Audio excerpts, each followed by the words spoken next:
remember in America how there was going to be death panels because someone read something in a legislation and they said, oh, that means death panels. Well, people have read stuff, funnily enough, people on the right have read stuff in this bill, and it's caused them to say, and I'll play you a little bit of audio soon, that there is going to be language compliance officers. They call it Orwellian. And there's going to be language compliance officers. So what is the plain language bill? Well, it's a fucking good idea, is what it is. Yeah. I love that people have latched onto it as if it's something like evil. Really, all it is quite simply that. It's a bill that is directing government agencies to use plain language. So in other words, stop using jargon, stop using bureaucratic terms. The people, the voters of this country who pay your salaries need to understand what the fuck you're talking about. And this is legislation introduced to do that. So here we go. What this proposes, this is the legislation, as we always like to go straight to the facts. The plain language bill is a member's bill in the name of Rachel Boyack, who we were speaking to tonight, who hopefully will come on board tomorrow. It aims to improve the effectiveness and accountability of the public service. So this is legislation aimed at making bureaucracy better, but the right have seemed to have found a way to criticize it.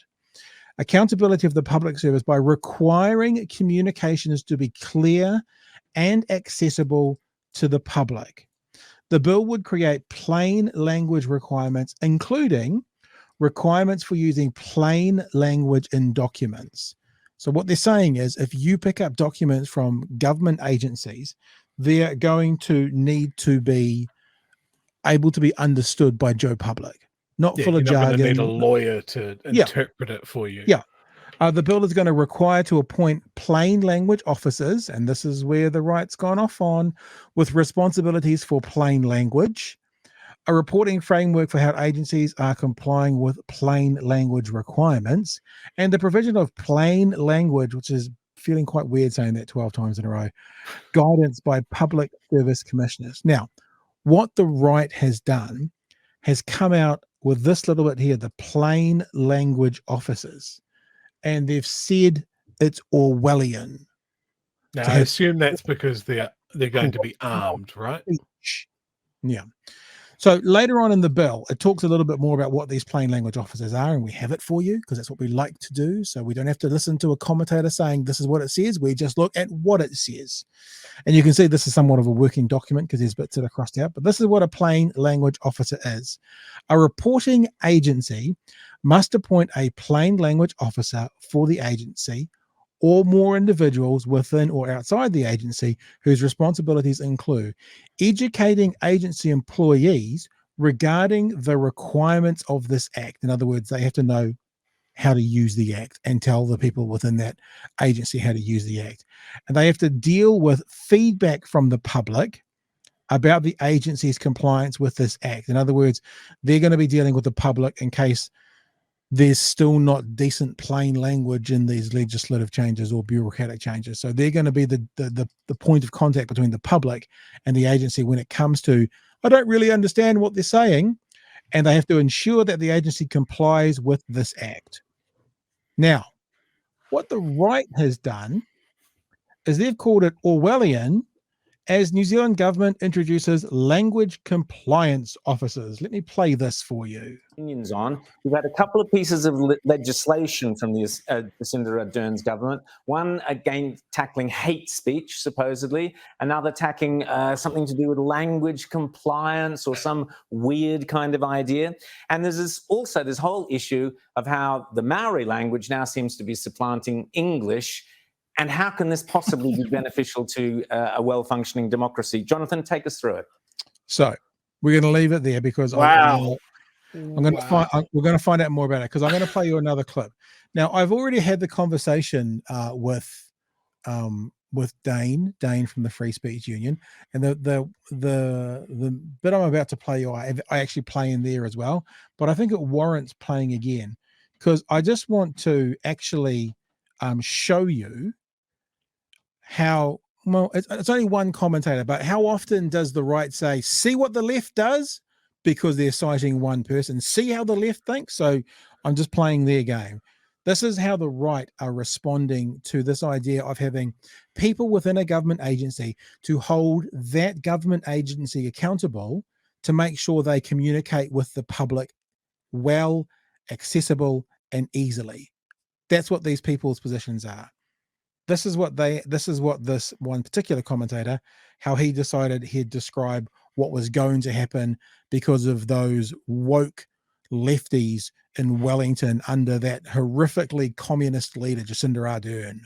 Tell us the hate speech laws, why they are bad, but also tell me about these language compliance officers who will be going into government departments to supposedly make democracy more inclusive. This sounds like a woke left-wing nightmare to me. It sounds like COVID on steroids, where you're having these jumped up characters who are suddenly full of authority, wandering up to people and saying, I heard you just called the woman over there a Sheila. And I'll say, yeah, I did call her a Sheila because that's what she is. Whoops, handcuffs, down, thrown on the ground, beaten up and dragged off. Is this what New Zealanders can look forward to?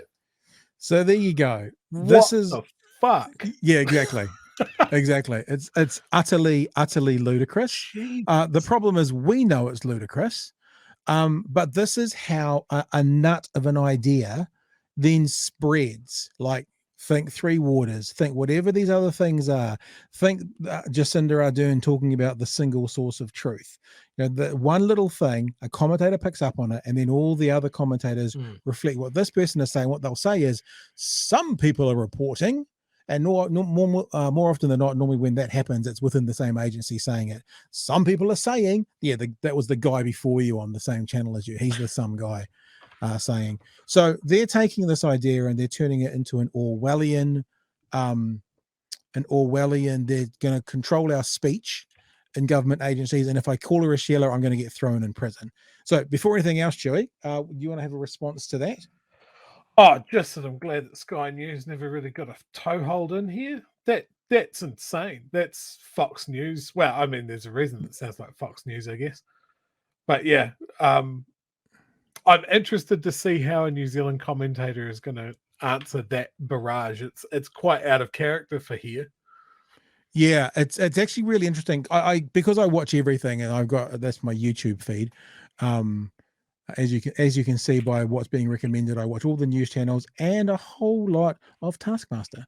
The looks of that thing. So it pops up on my feed, right? And I watch it occasionally because this is what I like to do for us here, and then we can disseminate it for you. So we watch it so you don't have to. But the commentators on Sky News Australia, I mean, Fox News can't hold a light to some of these guys.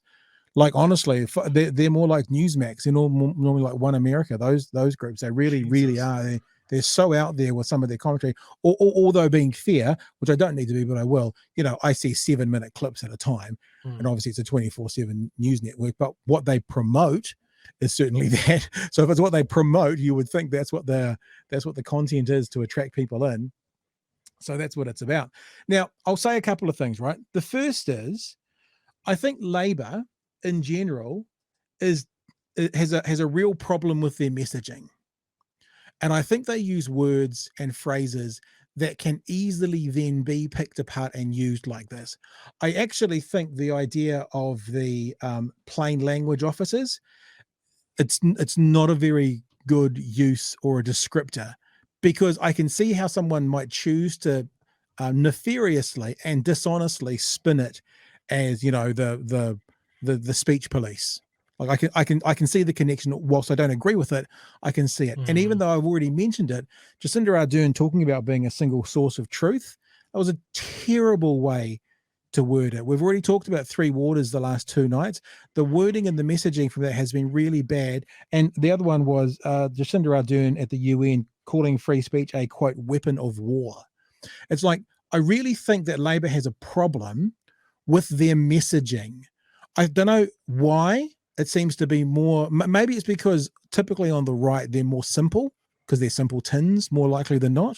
Maybe this is that kind of the elitist lefts. They try and explain things in a really extra clever way. Maybe the speech writers are trying to, use a turn of phrase that's quite catchy, where, as I think sometimes it seems to me, and I've just given you 4 examples of it from Labour, the way they word things, literally the specific phrases they use, is actually harmful to the message they're trying to get over. And I think it does them a disservice, right? So that's the first thing. Joey, what about you, sir? I'd agree with that. I mean, there's a comment in the chat at the moment about the single source of truth. Now, the moment that left Jacinda's lips, almost, it seemed like various people ran it out of context. It wasn't so much a misquote, it was just out of its context. Oh, the government's the only source of truth. Can't listen to anybody else. Rowdy. That wasn't the context that it was given. Well, it wasn't. Doesn't matter. Yeah, but it sort of was. It wasn't really the context, but what's been pointed out what Jacinda Ardern was saying in that situation. And look, I'm preaching to the choir here, is that because COVID's only just gotten to New Zealand, we have the best information. Now, see, the way I said it is much better than single source of truth. Like, we've got the most up to date. We've got the latest. We'll disseminate that all to you. Don't get caught up in Uncle George's Facebook feed from Alex Jones. The way I just worded it there was much better, but it was saying the same thing. Because the problem is they weren't the single source of truth. Because remember, COVID had been around the world, and there was other places, like other countries, other government agencies, other health professionals from other countries in the world that also were offering, good advice. So I just think sometimes, and I've already said it, that they need help on their messaging, because the way they say things, I'm not even going to say is the reason for, because you still have to be nefarious to find fault, but opens the door more easily than it should to find fault. And I think sometimes, they do often have a really good turn of phrase. Single source of truth as a soundbite, right? It just rolls off the tongue. But there's the flip side to that as well, is that it's very easy for the other team to run with it. So, I think you're right. It's the messaging. They kind of need to black hat their stuff a little bit more than they currently are. And I think the other side of that is when someone does pick it up and run with it in the wrong direction, is they kind of just let people do it. They don't push back against it very much. Yeah, but I don't know if that's a trap that you could fall into, of like, well, you have to explain everything. Maybe you should. No, I think what that is, is there's that old saying, and I'm going to paraphrase it, but it's lies goes around the world 3 times before truth gets its pants on. And in this current day and age, once you hear something that agrees with your narrative, that's the truth, and that's all that's going to happen. Now, you can never stop this, right? You can never stop that happening. But and I'll say it again, I just feel that Labour is not good at foreseeing the massive hole in their messaging that people can drive trucks through. That's what I'm saying. And you can't stop people from driving trucks through, but I think so. It feels to me that there's been numerous examples of being a bit oblivious to how easy it is to drive a truck through that. And they need better messaging. I just find that so interesting, because there's been many examples with this government of being really, really good with messaging. Like, their messaging around COVID was really good, around the Christchurch shooting was really, really good. They seem to be pretty good in a crisis. It's just the other stuff, the non-crisis stuff, has not been so good. Like, Three Waters has been just a debacle of, like, just letting bad actors run away and completely take control of the narrative. Yeah. Well, I also wonder if like, I always think about what's the reason, what's the focus, what's the byproduct. The examples you've just given are a time also where the country came together. So you're not being fed a different story which suits your narrative, because the country was on the same narrative. Christchurch shootings, the country was on the same narrative in most part. So what the government was putting out there was actually furthering the correct narrative and no one was pushing back. The same at the start of COVID. There wasn't too much pushback at the start of COVID. 18 months into it, when there was pushback about COVID, that was a very different scene. So I'm not suggesting that I have the answer here during that, but what I'm saying is I wonder if that's because in those instances where their messaging seems to be good, is it because their messaging was good, or is it because in those instances the country was on the same page? So everyone had the same messaging. Fair enough.